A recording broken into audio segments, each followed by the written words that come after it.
bit.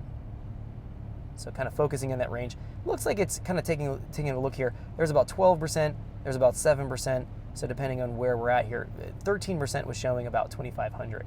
What I do is grab here from -100 to 0. We'll do shift asterisk. In this case, we have to add back in fuel. We took fuel out when we were setting things up. Now we're adding it back in because we've optimized the variable cam timing. So we're going to type in 1.13. It's showing here it's adjusting by 13. That's adding 13% back in. We'll do enter.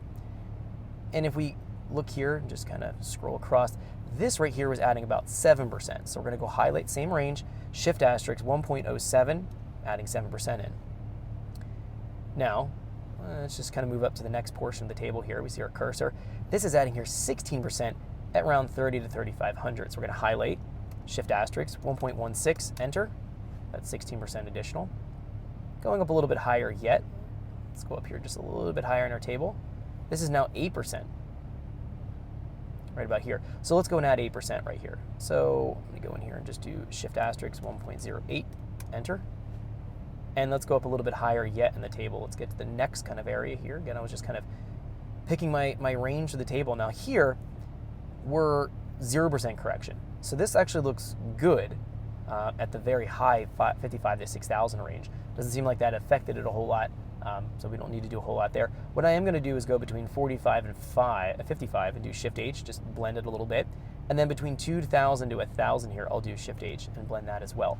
So we added some more fuel back in because we have more exhaust scavenging effect. We have more cylinder filling going on in the part throttle area, and now we can see how that affects it. So if we have a positive change in variable cam timing, if we're moving the variable cam target and we're advancing it, let's say, and we're finding that the closed loop correction, as we're, let's say we tune the table out before you change the advance, everything was good. Closed loop correction was making minimal adjustments, plus or minus a couple percent. Then you change your variable cam target, and then you go to drive it again, and you notice your closed loop correction is adding more fuel. Well, that's a positive change. The engine is moving more air, you have more torque production, and as a result, you need to go in and have your cylinder filling increased. Now, if you had a mass airflow sensor and you're changing your variable cam timing, you could actually log and see the grams per second increase as the variable cam control was having a positive change and having promotion of more cylinder filling. You're drawing more air into the engine across the math. Because we don't have a math and we're estimating the airflow and we have a positive change, we'll see it leans out, and therefore we need to jump into our table and estimate the airflow values being higher, air mass values being higher, coming from our modeled air mass table. Hopefully that makes sense. So I'm going to do some blending here. Just grab it and do Shift V, just blend this into boost a little bit. I'm going to do Control S and store that to the ECU, and do H back here and get back into our normal graph view of our table. So we could drive it again and populate out the table a bit further, refine it a little bit further, but variable cam target table, that's been dialed in. We know that's good at part throttle, that's solid, that'll work for any engine. 30 degrees is a sweet spot that I've always seen for K-Series motors. Now, last thing I want to talk about, actually last two things I want to talk about in this tutorial here. Before we move any further, I want to go over one kind of obscure setting here that does make a difference. If we go here to basics, and we go down here under fuel charge cooling coefficient, the value normally is defaulted in all the model modes at 10.0. What we're going to find is this value tries to, or the way this value is going to be interpreted into the software here, it's going to try to estimate the amount of fuel that's going to be impacted and absorbed onto the intake track walls as the fuel is being sprayed into the engine. Now, it's a high-level math. You don't necessarily need to worry about the value and calculations behind the scenes. What we do need to worry about is if the value here is going to be valid. Is it accurate? The best way to tell is to tune out your main fuel table, as we just did. Drive it, and then go in and change your target air fuel and watch what happens. And we want to do this and turn off our closed loop so we can see if it jumps to the new target lambda or target air fuel properly.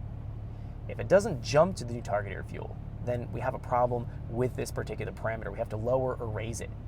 And we'll find that we can test that right now. So I'm going to go here into the closed loop fuel. I'm just going to turn this off. I'm just going to go here and just do off. We can always turn it back on. If we turn it back on again here, if we go from off into auto wideband mode, everything else should be populated the way we just had set. It looks like it is, so we can turn it on and off. So let's bypass it right now. I'm going to drive it, and we're going to stay here in our fuel table. And I'm going to we're going to drive at part throttle, let's say here 3,000 RPM. We're seeing we're commanding at 1.0 lambda. I'm going to change this from 1.0 lambda to 0.9 lambda in part throttle. If it doesn't immediately change, if our lambda amount here doesn't immediately change from 1.0 to 0.9, now we'll have to make sure that the table here is adjusted properly. So if we drive it and we're finding that we're not hitting the actual target lambda, we'll adjust our VE values here real quick to adjust and to make sure it's hitting the target. But as long as it's hitting the target, if I change the target here from 1.0 to 0.9 and it doesn't immediately jump. Thanks for checking out our teaser clip. If you want to see the rest of this video and more than 500 hours of current EFI training we have to offer, make sure you click right here. If you want to go and check out more teaser clips from this training course, click here. And you don't want to miss any of the videos we're going to be releasing on this channel, so make sure you subscribe and click here. Thanks for watching, and I'll see you guys later.